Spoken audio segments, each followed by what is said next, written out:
Live from KSAT 12, the Nightbeat starts right now. Yes, it is chilly right now, but tomorrow morning we will wake up to the coldest temperatures of this cold snap. Okay, let's check in now with meteorologist Adam Caskey to see just how cold it's going to get. Adam.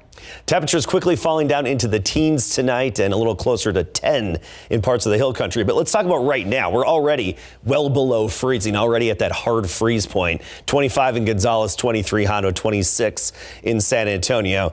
Zoom in a little bit more. 28 Stinson, 23 already in Bulverde and Bernie at 21. Temperatures continuing to fall off, of course, and by 7 a.m., we're talking 16 degrees in San Antonio. However, by 11 a.m., we will be back above freezing, and tomorrow afternoon will be even warmer than what we had earlier today. But let's talk about the chill for tomorrow morning. Comfort, 10 degrees at 7 a.m., Bandera, 8 degrees, Port SA and Converse, 14 degrees to start your day. So the chill is on. This is the coldest part and where we've really bottomed out in terms of this cold snap. We will see a brief warming trend before another cold front hits. It's going to be a windy and cold front. We'll get into that along with some promising rain chances in just a bit. All right. Thank you so much for that, Adam. We've just learned that 20 schools in the San Antonio ISD are going to be closed tomorrow for repairs. But tonight, San Antonio ISD superintendent is also apologizing to families for today's, quote, cold start to classes. But here's the thing. He says that staff are going to work, quote, around the clock to address issues tomorrow before schools reopen. Yeah, we'll get to the closures coming up a little bit later, but we heard concerns today from parents across the district about a lack of heat at their child's school. The Night Team's John Paul Barajas spoke to some of those families tonight. How was school today? Good. It was good, but very cold inside. Is it colder outside or inside? Inside. It was colder inside? Yes. Students at Madison Elementary and San Antonio ISD say they spent the day in chilly classrooms, a problem that was echoed at Jefferson High School. Everybody was focusing on how cold it was. Nobody was really focusing on their, just like their score. I actually have 2 jackets on right now. And you didn't take a single one off today? No.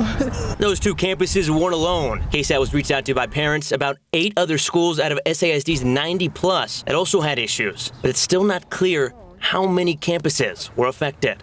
15 that I know, at least. And that's just like the tip of the iceberg because it's got to be more than that, just the people I know. This SAISD parent and former district employee asked to remain anonymous. I'm lucky to know that my daughter was cold so I can do something about it. But how many kids are in the district? In a letter to parents Tuesday afternoon, District Superintendent Dr. Jaime Aquino wrote, "I owe you an apology. I lead with a spirit of transparency." He went on to say, "I regret that our preparations did not meet expectations. We will work around the clock to address these issues, and we will be open on Wednesday." End quote. But some parents we spoke to after school say they had no idea of the heating issues. They should let us know. I mean, I would have just let them stay home if I knew it was that cold. The parents we spoke to say they hope their kids won't have to find ways to stay warm in school for a second day. We were trying to stay warm, and people wanted to go in a group hug because it was really cold. Dr. Aquino's letter to parents noted system failures, boilers that were slow to heat buildings, and water issues due to pipes that had burst. To read that full letter, you can go to our website, KSAT.com. Now, we have also reached out to the district directly to try and speak with the superintendent just to find out how many campuses were actually affected and if they have any reason as to what might have caused all these issues. But we have not heard back yet. John Paul Barajas, KSAT 12 News. Now, since John Paul recorded that stand-up, we do have a better idea of how many schools are going to be affected in this whole thing. Like we said, there will be 20 different campuses that are affected. And we're trying to show them to you right now. You see Brackenridge High School. You can see Cast Med High School. Hillcrest Elementary. Crockett Academy, Edison High School, Herf Elementary. The problem is this graphic isn't filling up the screen that we have right now, at least out here in the studio. We need to actually do a better job of this. We'll have the list online, and We will bring you this before this newscast is over. By the way, SAISD is not the only school district that reported having problems today while adjusting to the cold. No, in fact, parents across the KSAT 12 viewing area said that there were also issues at their kids' schools. One of them was Oak Creek Elementary at Kamal ISD.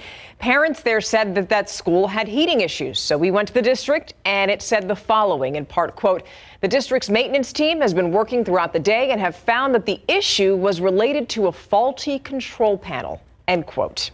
East Central ISD got back to us earlier saying, quote, "We've received recent concerns about temperature in some areas of ECHS," that's East Central High School, "and the district.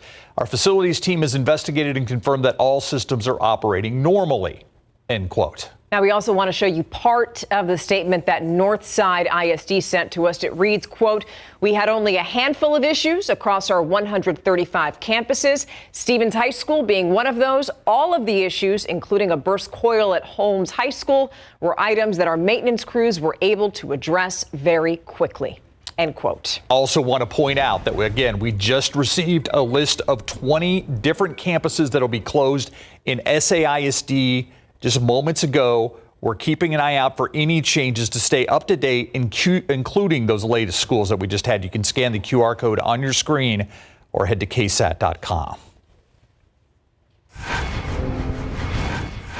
All right, let's switch gears now because it's also been a very busy day for San Antonio firefighters. Just within the last few hours, there were a number of calls for fires across our city. Yeah, let's start with the one you see behind us. This is actually an apartment complex on Nacogdoches Road near MacArthur High School and Wurzbach Parkway. This is what it looked like just a couple of hours ago. Crews say about 12 units at the apartment were impacted. They were able to contain the flames before they spread to other buildings. No one was hurt in the fire. It's still not clear what actually sparked the flames tonight. The Red Cross helping those who are going to be displaced. Looked out the window and the whole chimney section of the apartment was all on fire. Just a bunch of flames. Now, several people had to wait out in the cold this afternoon after a fire at a Northside apartment complex. You're looking at the scene around 4 o'clock today at the Sage at 1955 Apartments on Larkspur Drive. At one point, as many as 33 fire units were there, and they worked quickly to fight the fire. The good news is they put it out. No one got hurt. And while it's still unclear what started that fire, San Antonio firefighters are reminding everybody to be extra careful when it comes to what they're using in order to heat their homes. It's what we always say, just make sure you're watching those space heaters. If you're building a fire, keep eyes on that. We've seen a couple of chimney fires since it turned cold. Now, meanwhile, this right here wasn't fire related, but the firefighters from Leon Springs jumped into action for what you're about to see. That's video of an apartment of Napa Landing. The crews are telling us that a sprinkler system there, it froze overnight, which caused a burst, and then some sheetrock collapsed. And at one point, 2 people, even a dog, got trapped, but everyone did get out safely. Nobody was hurt. It's also the perfect time to remind you that San Antonio has a number of places where you can go and stay warm in this weather. VIA can also take you there for free. The city also has resiliency hubs for you. Those are places that provide basic supplies and shelter from the cold. If you want a full list of all of those locations, just scan that QR code on your screen, or you can head on over to KSAT.com. Be safe. The victims apparently had no idea the danger they were in until it was too late. The Hilson Avilar Rodriguez capital murder trial began today. Avilar Rodriguez accused of killing Nicholas Milanovic and Julia Wright in September of 2018 while they were sleeping. The prosecution says the killings were motivated by drugs and money. During testimony today, Avilar Rodriguez's girlfriend at the time took the stand. She says she did not know that he owned a gun, but then told attorneys she told him to take the gun out of their apartment. Did you want Jilson Avilar Rodriguez to have a firearm in your apartment? No. And you told him that? Yes. Testimony expected to continue tomorrow morning at 9:30. If convicted, Avilar Rodriguez will automatically be sentenced to life in prison without parole. You can watch that trial live on any of our KSAT streaming platforms. Applications being accepted for Harlandale ISD's vacant school board seat. The future trustee will replace Christine Carrillo. She was a woman who resigned from her seat after she was arrested on Christmas Eve. Carrillo was actually charged with domestic assault of a family member after a police report says her and a family member got into an argument. She resigned from the Harlandale School Board shortly after that incident.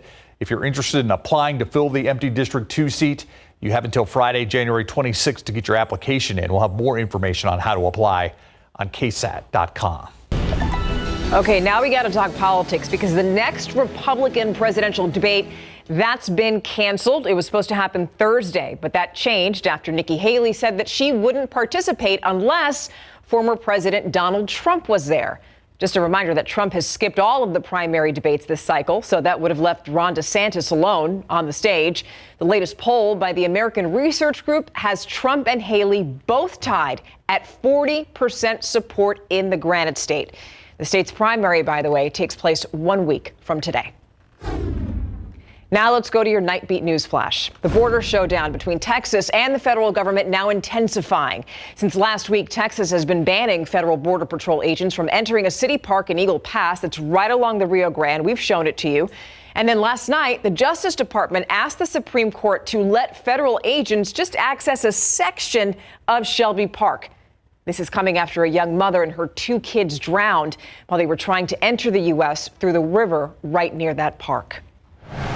2 attorneys now trying to get more clarity when it comes to Texas's abortion laws. The state has some medical exceptions for the procedure, so the lawyers want the Texas Medical Board to define exactly what those exceptions are. Last month, the state Supreme Court rejected a woman's attempt to terminate her pregnancy, which, by the way, wasn't viable. The Texas Medical Board is expected to have answers on that clarification by the end of this week. And that's a look at your Nightbeat News Flash. More fallout following the sudden retirement of former San Antonio Fire Chief Charles Hood over alleged inappropriate comments. But it turns out they may be more to that story. It's next on the Nightbeat.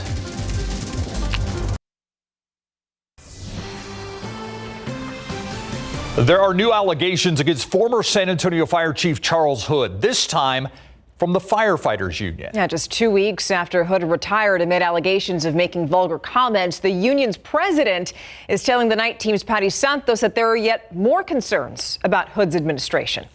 Apathetic leadership. That's how Joe Jones describes former Fire Chief Charles Hood's time leading the San Antonio Fire Department. I've been on the job for almost 26 years now, and this is the lowest I've ever seen morale. Jones, the president of the San Antonio Professional Firefighters Association, says that led to what he calls a, quote, management mafia culture inside SAISD. Targeting, bullying, retaliating against members for various reasons. Jones claims it's been happening for years.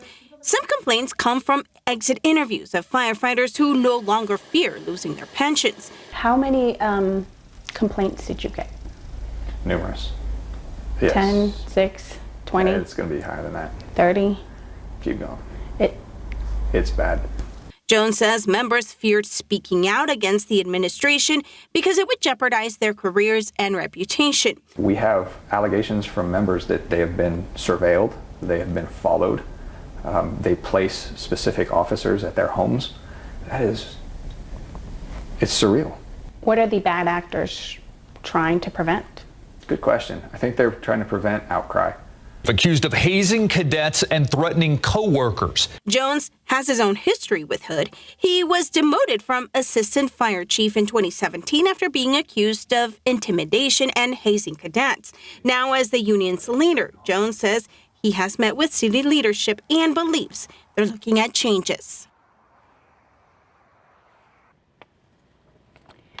Now, we asked the city about that. A spokesperson told us the city is not investigating the culture at SAISD and that its investigation into Hood is now closed. And then we asked the spokesperson about the so-called mafia management at the fire department.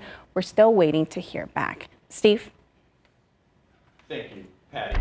There's a bit of irony that the fire union president is accusing the chief of doing what he was demoted for doing. So, a story to follow. Thank you, Patty. Thank you. All right, 26 degrees. Okay, we have to go back to that timing, Adam, right? We were talking about the morning. It's going to get even colder, but then things are going to get better, right? Better, and then they drop off again, right? Some ups and downs. The coldest night yet is here. And by tomorrow morning, we bottom out right before sunrise. For this entire cold snap, we'll have the chilliest temperatures. Then a brief warm up on Thursday. I mean, we're talking upper 60s, only to have another cold front hit for Friday. But promising rain chances are on the horizon. There is a light at the end of the tunnel here. By early next week, rain chances are looking better. But let's talk about the morning low temperature trend. Around 16 tomorrow morning in San Antonio, even cooler in outlying areas. Then right near freezing Thursday and Friday morning. By Saturday morning, we're at another hard freeze at 24 before temperatures moderate into next week. Now, here's something that can happen and can be problematic if you leave your sprinklers on. And keep in mind, you really don't have to water this time of year. The grass isn't going to grow anyway, but it can create what looks like a nice scene here, but can also be problematic both for your sprinklers and travel on nearby roadways. Commercial buildings often have this issue, I've noticed, with the freezing temperatures. They leave their sprinklers on, and then that water gets on the roadway, freezes immediately, and creates a dangerous spot on the road. So keep that in mind. Turn off the sprinklers until we need them when we warm up. Now, we did get above freezing today, up to 36 degrees, an improvement upon the upper 20s we had yesterday. But let's talk about the chill. Tomorrow morning in Hondo and Uvalde, 12. Same with Kerrville, Fredericksburg. Gonzales at 10 degrees at 7 a.m. 15 Stone Oak. Elmendorf 12. Leon Springs, Timberwood Park 12 degrees to start the day. By noon, we're up to 39. And then by the afternoon, we're at 45. So warmer by the afternoon than what we had the past few days. So we will warm up nicely as that wind kicks in out of the south at 5 to 15 miles per hour. And keep in mind, it's going to be very cold tonight and tomorrow morning, but luckily we won't have a wind, a calm wind and completely calm conditions. So you don't have to really worry about a wind chill or that feels like factor. The actual air temperature is what you get. Tomorrow afternoon, we're well into the 40s. And notice our high temperature, 68 on Thursday, then a cold front hits. And on Friday, we drop back down into the 40s with gusty winds. And we'll have highs in the 40s both Friday and Saturday. I mentioned the gusty winds on Friday. Here we go again. Cold fronts this time of year often pack a bit of a punch. This is going to be no exception. We're expecting wind gusts around and slightly above 40 miles per hour Friday morning behind that next cold front. So get ready for some cooler temperatures, not as cold, but cool and gusty. Quick look at the snow cover because of this cold outbreak, stretching all the way down into parts of Louisiana with 55% snow coverage across the lower 48. Significant change compared to what we had right before Christmas, was at 13%. Our next system, way off to the west, still even off the map, but it's going to be making it here by Monday. System that's going to be passing to our north is the first one, not going to affect us. The second one, however, kicks in on Monday. We get a big dip in the upper level flow, and that's likely to pull rain showers in by Monday. So promising rain chances right now. We have them at 60% for Monday. Of course, a lot of time between now and then, so stay tuned for timing and accumulations. But overall, get ready for that temperature roller coaster. All right, thank you. All right, upsets, basketball, they kind of go hand in hand. It's just that time of year. Yeah. It's not March yet, but we're seeing tons of upsets. It's thrilling, especially in the college basketball world. But more importantly, how about right here in San Antonio? We have some great action to recap coming up for you after the break. Plus, Ravens superstar Lamar Jackson has plenty of praise for Texans rookie C.J. Stroud. We'll show you his comments ahead of Saturday's divisional round clash coming up.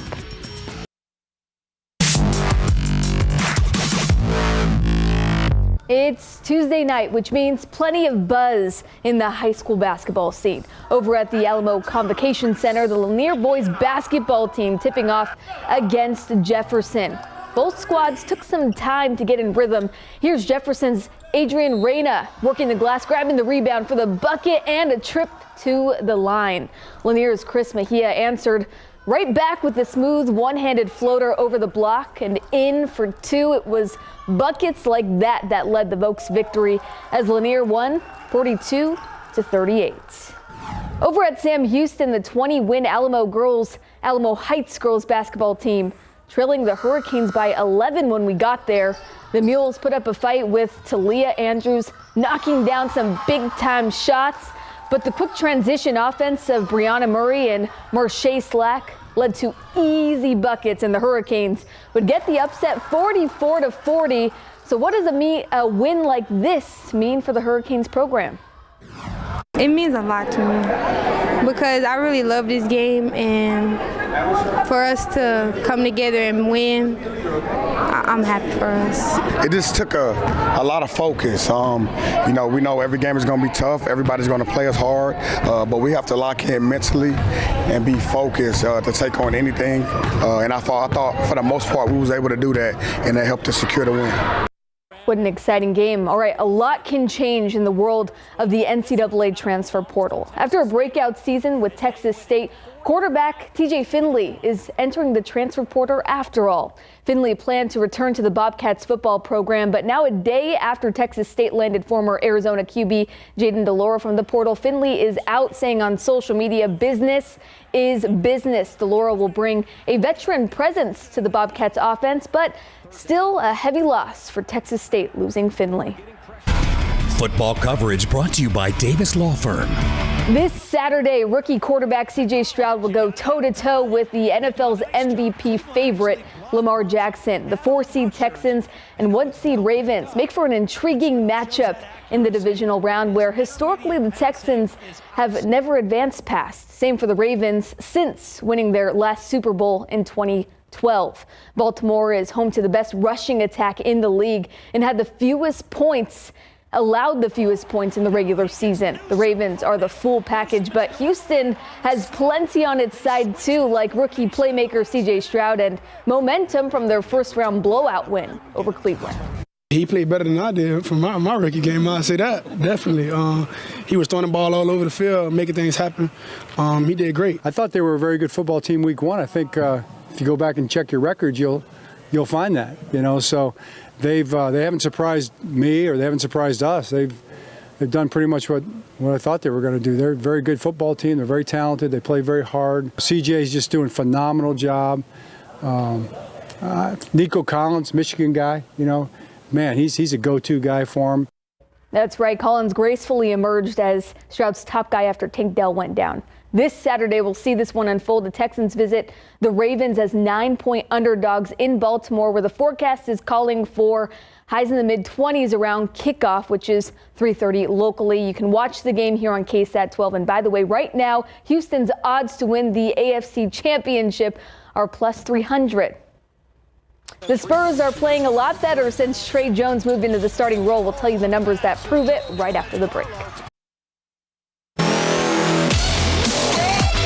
Spurs point guard Tre Jones drew his first start of the season for San Antonio last Thursday against the Milwaukee Bucks when Malachi Branham sprained his ankle the game before. Since then, the Spurs' offensive rating ranks 16th in the NBA, 7th in defensive rating, and 6th in net. Prior, San Antonio was near the bottom of the league in those statistical categories. All that to say, the Spurs have significantly improved with Jones running the offense as a starter.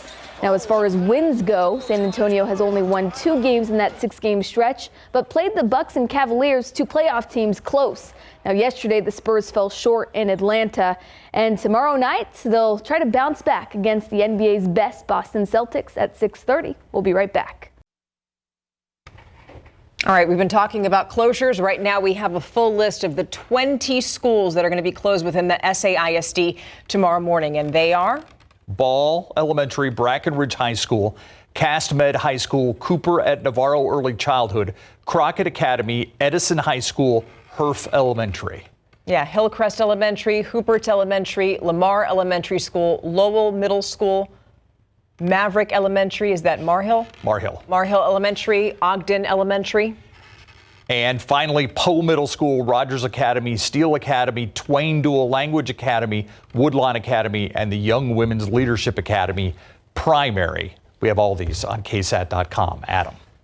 Yeah, we will be warming above freezing tomorrow afternoon. It's going to be a cold morning in the teens. Then we're in the mid-40s. By Thursday, well into the 60s. So definitely something to look forward to. All right. Well, just for tonight, stay warm, stay safe, and we'll see you tomorrow.